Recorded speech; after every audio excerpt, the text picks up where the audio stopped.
انت تشبه بالاستقبال وبعلى صوت دايما بنشجع الابطال. فريق كبير فريق عظيم أكيد عمري وبرضه. بسم الله الرحمن الرحيم. لأول مرة يتابعنا على القناة اشترك في القناة وفعل زر الجرس ولايك للفيديو. المتابعين على القناة شيروا الفيديو عشان نعدوا 1000 مشترك قبل شهر رمضان ما يخلص ان شاء الله. كل سنة وانتم طيبين. حلول شهر رمضان الكريم، يا رب يتقبل مننا جميعا الصيام والصلاة والزكاة ويغفر لكل ذنوبنا ويوقف مع اخواتنا في غزة. ربنا يرفع عنهم الحصار ويثبتهم ويقف معاهم ويحميهم. هنتكلم النهاردة عن مباراة الأهلي والبنك الأهلي وخسارة الأهلي أمام البنك الأهلي 4-3، ومين سبب الخسارة ومين المسؤول والتشكيل الغلط اللي نزل بيه كولر. سبب الخسارة هو كولر والمعاونين معاه في الجهاز الفني، مش كولر لوحده، مع الجهاز الفني. انت عملت مشكلة لنفسك بلا مشكلة. انت جايب خالد عبد الفتاح ليه؟ محمد هاني لعبته مدافع قبل كده، ولعبت خالد عبد الفتاح مدافع. جايب لعيب صفقة جديدة انت صدرته للجماهير علني، نزلته مدافع وهو عمره ما لعبها، يبقى دي تصديره. ليه؟ انت بتحرج اللعيب بتاعك بسرعة ليه؟ انت الثقة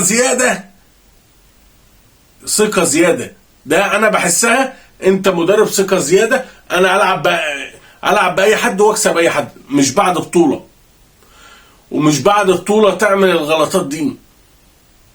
لما تبقى مضطر نقوله ماشي، انت مش مضطر. انت معاك في القائمة بتاعت المباراة خالد عبد الفتاح ومحمد هاني واكرم توفيق اللي ممكن لعبوها قبل كده. بس انت تجيب لعيب لسه جديد انت جايبه يعتبر بيلعب باك يمين او وينج يمين تخليه مدافع، ده مشكلة. انت سبب الخسارة، وانت تتحمل الخسارة وتتحمل التكبر بتاعك. مفيش حد بيتكبر على الكورة. اللي بيتكبر على الكورة بيبقى منظرك زي ما حصل كده. واحد هيقول لي انت هتلبس كورة فيها غلطات من اللعيبة. غلطات. انت الجهة الهجومية كلها عملت كل حاجة في الكورة. نص الملعب كان ماسك نفسه، بس انت عندك في الدفاع كنت بتخترق بأقل مجهود. ليه؟ انت لازم في السنتر باكين بتوعك ماشي، لازم يكونوا طوال، ولازم واحد بيغطي عن واحد. لما تجيب واحد ما لعبش سنتر باك خالص، ما لعبهاش قبل كده، وجاي تنزله عشان يبدأ يغطي ويرحل ويعمل، لا بيبقى عنده مشاكل. زي الجون الاولاني اللي جه في الاهلي ده، لو سنتر باك صح عمر ما الاهلي هيتضرب الضربه دي. ده انت اتضربت باتنين لعيبه، اتضربت اللعيب وجع، عدت للعيب التاني وهو بيجري. وبص على الجون التاني، الجون التالت التعادل، ردت بشوبير. عمر كمال دخل عشان ده مش مركزه. هو لبس ليلة مش ليلته. بسبب مين؟ بسبب عنطزة كولر. احنا بنقوله معانا مدرب كبير، معانا مدرب بيعرف يدير الماتشات الكبير، معانا بس عندك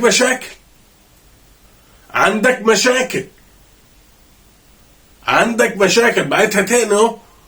ألا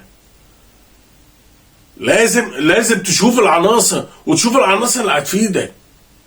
احنا هنبدأهم، نبدأ الماتش حلو وكل حاجة. ليه التأليف؟ ليه؟ يعني محمد هاني بيلعبها، خالد عبد الفتاح بيلعبها، عندك معتز محمد في الناشئين لو انت ما عندكش مدافعين ومش عايز تلعب محمد هاني ولا خالد عبد الفتاح، عندك معتز محمد من الشباب والناشئين. عندك قطاع الناشئين ما فيهمش مدافع، هيبقى احسن من عمر كمال. ليه؟ في التغطيه هيبقى عارف اللي يغطي ازاي ويخش ازاي ويقدم ازاي ويقطع تلاقيهم ازاي. انت جايب واحد من الضل النار، زي برضه في ماتش السوبر، في ماتش الكاس انك منزله وينج ومحمد هاني كان عنده مشاكل. ما تنزله وينج وتحط واحد مكانه قدام زي كريم فؤاد او رضا سليم، برضه عملت لنفسك مشكله بلا مشكله.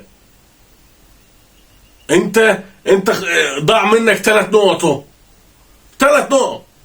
احنا يعني كنا من اللي احنا شايفينه من السنه كنا عايزين نقطه، اسمك طلع. لا انت خسرت ال3 نقط، خسرت النقطه. حتى انت عملت لنفسك ضغط في الماتشات المؤجله بتاعتك، هتعمل لنفسك ضغط ولازم خلاص انت مش هتستحمل وجعه تاني هيبقى الدوري بيحاول يبعد عنك. ألا ليه المشاكل اللي انت بتعملها؟ ليه الفكره؟ ما تلعب بالموجود، العب كل مركز بالمركز. ولازم المسؤوليه على الكره في الاهلي لازم يقعدوا معايا. خلاص مش عشان خدت بطوله خلاص عادي انا يعني اخسر واكسب وكل حاجه، بس لما اخسر بشكل حلو. انت دخل فيك 4 أهداف النهارده، 4 أهداف عشان عندك مشكله في الدفاع. انت استقبلت، انت الفترات الاخيره انت استقبلت اقل اهداف في مباراه واحده. دلوقتي انت استقبلت 4 أهداف، 4 أهداف. المشكله ده يبقى مشكله فنيه مش مشكله لعيبه، مشكله فنيه ومشكله قارئ فني بره. واحد هيقول لي انت بعد الانجاز اللي هو لا انت برضو لازم تهاجم. لا انا مش زي نادي تاني، ممكن ارفع باللعيبه بتاعته وارفع بالجهاز الفني. لا الجهاز الفني عمل غلط انا بقى هاجمه. انا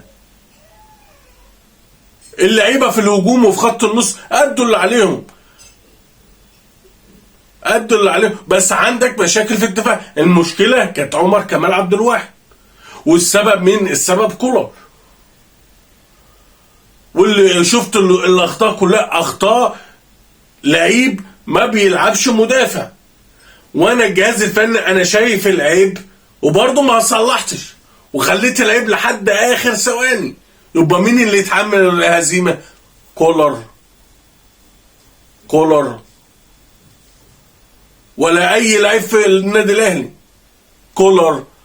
واحد هيقول لك شوبير فيه غلطات منه، لا ما فيش غلطات منه. ممكن في هدف ماشي الدفاع يتحمل بقيه الاهداف، بس الغلط الاكبر من مين؟ من الجهاز الفني اللي شايف عنده مشكله وما صلحها، اللي هو المدرب اللي قدامك ماشي. لما لاقي عنده مشكله عبد الغني طلعه، لما لقى المشكله عنده خلاص بيتاخد رايح جاي، لا طلعه. بدا ينزل لك لعيبه صراع عشان تغير لك، تكفل لك على ناحيه رضا سليم وعلي معلول. تشكيل غير موفق من كولر في الدفاع. ممكن هجوميا رضا سليم وكريم فؤاد ومودست ادوا اللي عليهم، تحتيهم قفشه من المستوى الاخير مستوى هايل. امام عاشور ومروان عطيه مستواهم ماشي. علي معلول كان مستواه وكان بيتقدم وكان عامل شغل جيد. اكرم دفاعيا كان في مشاكل في كل المدافعين، ال4 المدافعين كان عندهم مشاكل، وعشان كده احمل الهزيمه الكولر. الماتش ده كله كولر يتحمل كل حاجه. واشكركم ودعمونا في القناه، واللي فيه اي حاجه في كلامي اكتبوا لي في الكومنتات. بشكركم والسلام عليكم ورحمة الله وبركاته.